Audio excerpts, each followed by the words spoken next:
So we continued our journey northeast until we hit Boston, Mass., home of the creative minds that bring you the eclectic brews of Sam Adams. Now, if you head to this location and expect to see a behemoth brewery that is responsible for the waterfalls of beer that Sam Adams produces annually, you'll be disappointed. Then you'll be immediately overjoyed when you realize that this is the laboratory that tests and breeds the brews that are shipped to your taste buds. Now, Sam Adams does a couple of cool things. First being their long shot competition, which I'll let Jennifer explain in more detail in a minute, and then they do what I like to call consumer education. Basically, they run people through the process and the ingredients, even letting you hold and taste them if you so desire, so that your understanding of beer will expand. Experiencing the tastes and smells of the ingredients separately sheds an incredible amount of light onto the many complex tastes that the current beer market produces. Now, I would dive more into the history, but luckily we were able to interview Jennifer Glanville, the brewery manager at Sam Adams, and she's much more knowledgeable about, well, everything. My name is Jennifer Glanville. I am a brewer and a brewery manager here at the Samuel Adams Brewery in Boston, Mass. Sam Adams has been around for almost 30 years now. It was started in Jim Koch's kitchen. He brewed a recipe that was his great-great-grandfather's recipe. At the time, Jim worked in a different industry, and he was looking around at the beer landscape and noticing that a lot of Americans were ordering and importing beers. And the reason for that was all the flavor that they were getting from these imported beers that were often skunky after a long voyage across the ocean. So Jim was digging around, he found his great-great-grandfather's recipe. It was for Lewis Cook Lager, and he brewed that in his kitchen. This is what was created. This was Boston Lager. And then he brought it to the Great American Beer Festival. It used to be in June, and they would have a consumer preference poll. And this is where all the people who attended the Great American Beer Festival would vote on the beer that they thought was the best flavored beer, most delicious beer. And this beer won, Boston Lager, for many years running until they discontinued the award. One of the great parts about my job here is I'm fortunate enough to travel with Jim for hop selection every year. And we'll go over and we literally hand select the hops from all the harvests. And these are the hops that you're going to get in Boston Lager and many of our other beers. One year we were over at hop selection, and we were talking with a lot of the German farmers about the sort of wet hop beers that people make. And obviously it's easier to make a wet hop beer if you live somewhere like Washington where you can get the hops and bring them in.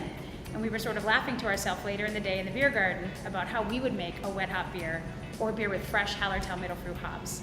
So one reason I love working here is I'm probably a little bit crazy and Jim's definitely a little bit crazy, so it all works out. And we have a particular hop farmer that we love to work with named the Stangelmeyers. Their son, Stefan Stangelmeyer, we were sitting in the beer garden, he said, why can't we do this here? Why can't we make a beer with fresh harvested Hallertau Middle Fruit? So the wheels all started turning here. So we worked, Jim and Stefan and myself worked to harvest the hops and get them to a point where they're safe enough to travel across the ocean, which means we have to get the moisture a little bit down, and then get them in a brew here, all within 24 hours. We did it 2 times in 1 week. So the first week I flew over, we started harvesting at midnight. And I remember standing there in the pitch black of this hop garden, and you can't see anything, and it just starts raining. I'm thinking this is not going to be good for the moisture level of the hops. We just zipped over to the Munich airport, and we didn't get them on the right flight that time. We decided we were going to do it again. We weren't going to give up. So we did it the second time that week. We sent them over, they made it, and with 40 minutes to spare, Jim Koch was here brewing, and he got the hops into the kettle. And it really showcased the freshness and the citrus notes and the eucalyptus notes of the Hallertau Middle Fruit, which we get that when we're over there selecting. But it was really great to bring that real fresh flavor to our drinkers and our people who visit here at the brewery who don't normally get to taste that. Another great part about my job, which of course all parts of my job are really great, so I'm not going to lie, but is working with homebrewers. So we have an annual competition called the Long Shot Competition. For those of you who homebrew, it's a very eclectic bunch, very passionate beer drinkers and homebrewers, and it's really fun to have this contest where people from all over the country send in their homebrews to be judged. They're judged regionally. They all come to the brewery where Jim will judge the finalists. Then those finalists are brought out to Denver where we'll announce the 2 consumer finalists. We also have an internal homebrew competition, and we'll do that in a blind tasting, and we'll also have one of our employees in the package too. So every spring you can get a brand new package of beer from homebrewers. You know, here in Boston, this is our test kitchen, so we're constantly innovating and creating new beers. And I've been here for 12 years, and I don't see that ever changing. We're still at the same level we were there, where we're just constantly looking at things like barrel aging. We're here in the barrel room right now, and there are a couple things that go on here. So one is just general experimentation.